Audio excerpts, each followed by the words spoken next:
तो बच्चों हम बात कर रहे थे पिछली वीडियो न्यूक्लियोफिलिक सब्स्टिट्यूशन रिएक्शन की। वहाँ पे बात की थी हमने SN1 और SN2 रिएक्शन। मैंने कहा था कि जो SN2 रिएक्शन होती है जो वन ही स्टेप में होती है। SN1 रिएक्शन जो है कार्बोकैटायन का फॉर्मेशन होता है। तो हमने बात की थी ये प्राइमरी एल्काइल हैलाइड में फास्टर रिएक्शन होगी।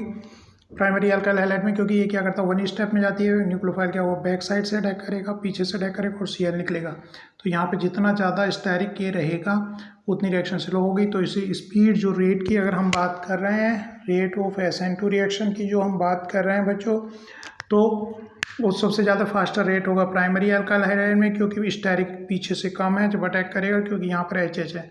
और जो सेकेंडरी में जाते हैं यहाँ CH3 है, एक CH3 ग्रुप और आ गया और बड़ा है बल्कि है तो पीछे से अटैक करने में उसको रोकेगा, तो ये रिएक्शन का रेट कम होगा। टर्सरी में तीन एल्काइल बल्कि ग्रुप हो गए, बड़े ग्रुप हो गए, पीछे से जो है वो H निगेटिव जब अटैक कर रहा होगा तो उनके लिए वो स्टेरिक रीजन होगा, स्टेरिक फैक्टर होगा। और Cl निगेटिव निकालने के लिए तो इसको OH निगेटिव की अप्रोच क्या हो जाएगी, कम हो जाएगी। इससे जो टर्सरी हैलाइड है उसकी रिएक्शन स्लो होगी, किससे, सेकेंडरी से, और प्राइमरी एल्काइल हैलाइड की रिएक्शन फास्ट होगी। जब ये SN1 में देखा था, ये इसकी जो रेट ऑफ रिएक्शन है ये डिपेंड करती है बच्चों कार्बोकैटायन की स्टेबिलिटी पे। टर्सरी कार्बोकैटायन ज़्यादा स्टेबल होता है तो इसमें रिएक्शन टर्सरी में ज़्यादा है, फास्ट है सेकेंडरी के कंपैरिजन में और प्राइमरी के कंपैरिजन में। तो ये तो रिएक्शन रेट की बात। यहाँ पर बात करते हैं एक स्टीरियोकेमिस्ट्री की। जो बच्चों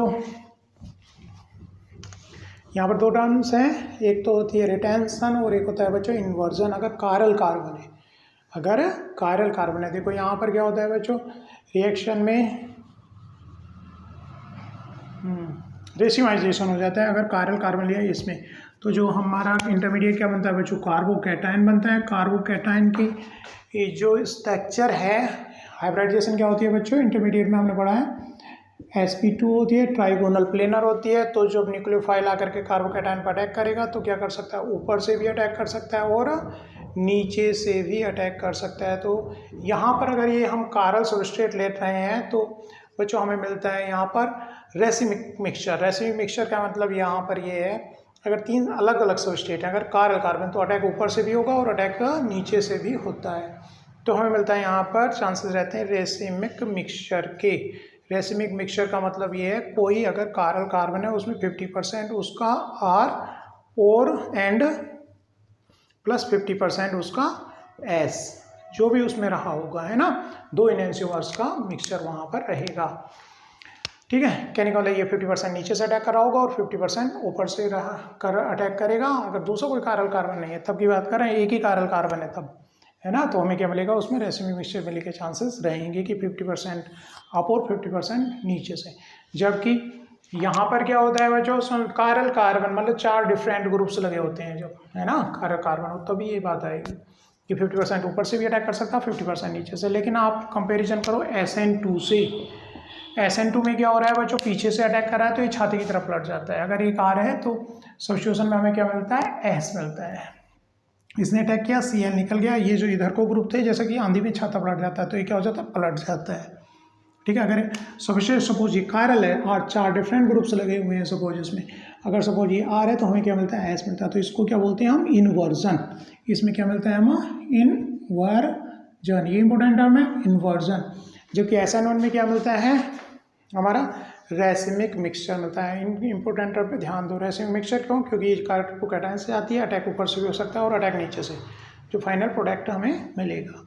जबकि यहाँ पर SN2 में क्या मिलता है बच्चों, हमें इन्वर्टेड प्रोडक्ट मिलता है, पीछे से अटैक करता है, छाती की तरफ पलट जाता है। अगर R है तो हमें क्या मिलेगा, S मिलेगा इन जनरल, है ना।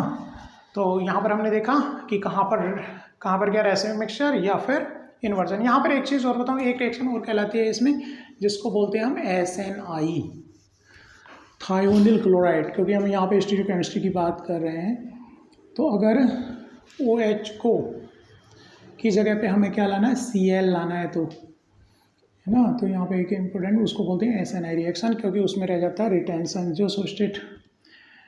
ठीक है बच्चों, मैं क्या यहाँ पे बता रहा हूँ, एक इनमें SN1 SN2 ही मेन है, लेकिन एक होती है SNI। तो इसमें क्या होता है, अगर आपका कोई कायरल एल्कोहल है, एल्कोहल के लिए एल्कोहल की जगह Cl आए, 4 डिफरेंट ग्रुप्स लगा दूँ। यहाँ पर एक लगा दिया मैंने H और एक लगा दिया मान लिया C2H5 कार्बन भी आई। तो बच्चों यहाँ पर OH की जगह हम थायोनिल क्लोराइड से रिएक्शन कराएं SOCl2 से, तो हमें जिस साइड से OH है उसी साइड से Cl मिलता है। और इस सेक्शन को क्या कहते हैं? SNI। इसकी मैकेनिज्म आप खुद से सीखो, ठीक है।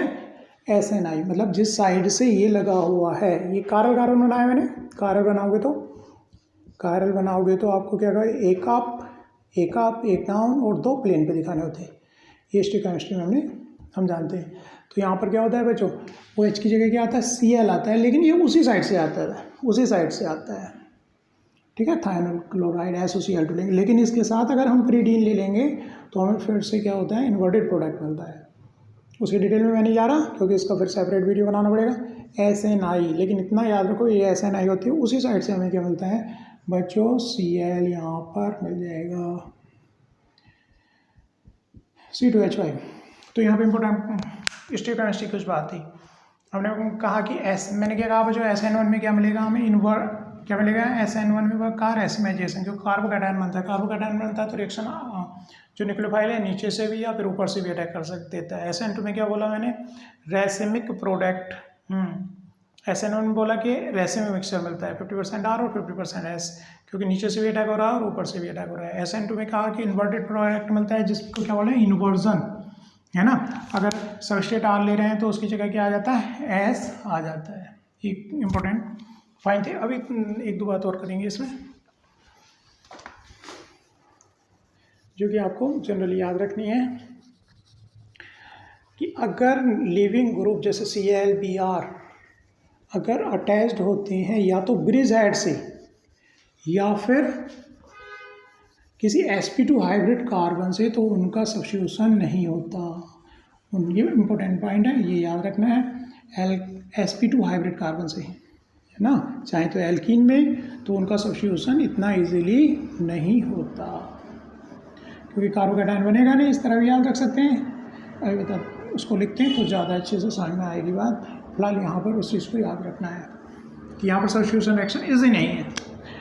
जैसे क्या कह रहा हूँ? डबल बॉन्ड से Cl लगा है, या फिर क्या है? बेंजीन रिंग से Cl या Br, या है ना, कोई भी ग्रुप्स लगे हैं जिन पर लोन पेयर है, ठीक है। तो यहाँ इससे OH नेगेटिव से इसका सब्स्टिट्यूशन नहीं होता, सब्स्टिट्यूशन रिएक्शन ये नहीं देते हैं। ऐसे ही OH नेगेटिव से बच्चों ये भी सब्स्टिट्यूशन रिएक्शन यहाँ पर पॉसिबल नहीं है। हम ये मान सकते हैं कि इसको इस तरह याद रख सकते हैं कि यहाँ पर क्या रहता है? डबल बॉन्ड करैक्टर होता है। क्या होता है इसमें? डबल बॉन्ड करैक्टर है।